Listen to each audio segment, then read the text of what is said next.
Thank you, Mr. Chair. May I be allowed to raise some procedural issues?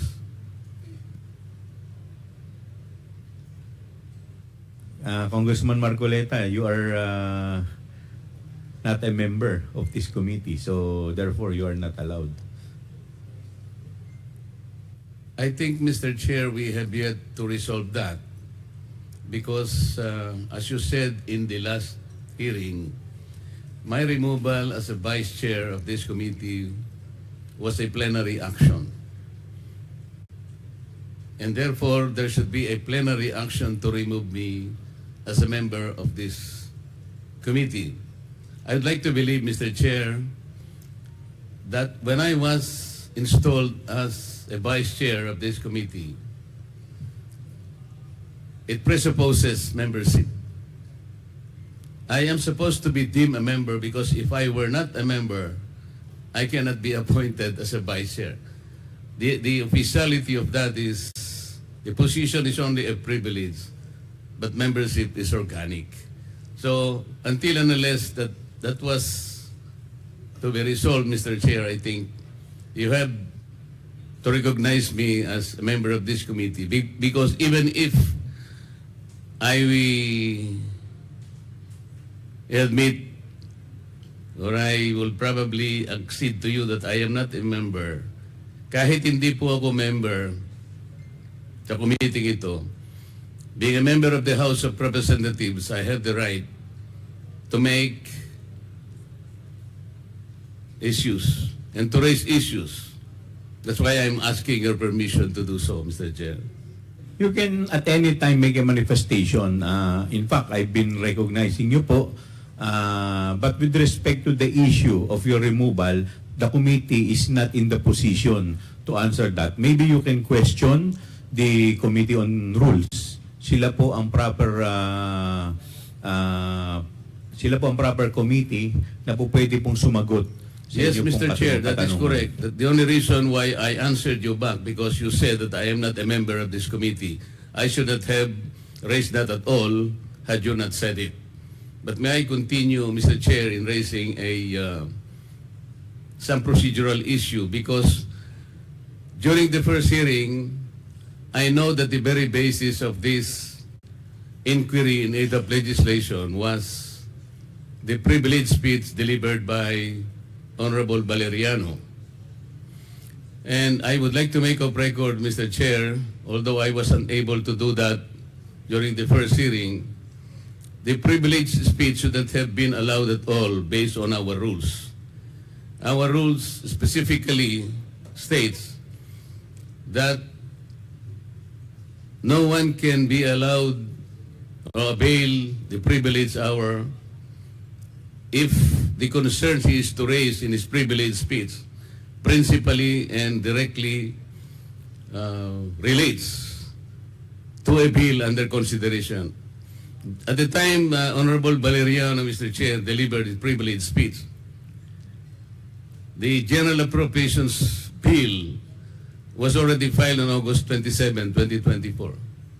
He took the floor on September 3 and therefore any concern relating to the subject matter in the budget or in the bill should not have been allowed at all.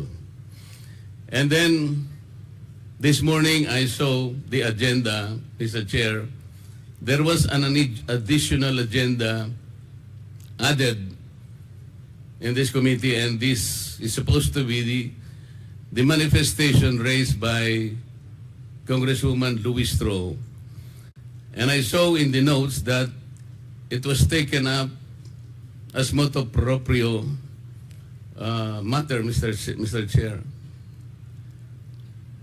On procedural matters, I don't know how it should be done because motu proprio to my mind is something that would indicate an official action taken without formal request from another party. And so my question, Mr. Chair, is how did the committee took it on a motu proprio basis when it was a manifestation taken by another party. I see it a very unusual procedure, Mr. Chair, because this representation, I would like to recall that sometime in March 2024, delivered a privileged speech dealing on the same subject matter, and I think even more, I questioned the several irregularities pointed out by the Commission on Audit, specifically in 2017, 2018, and 2019, covering the audit report of COA in the Department of Education. In that privileged speech, Mr. Chair, I took note of the sum of something like 3.25 billion pesos of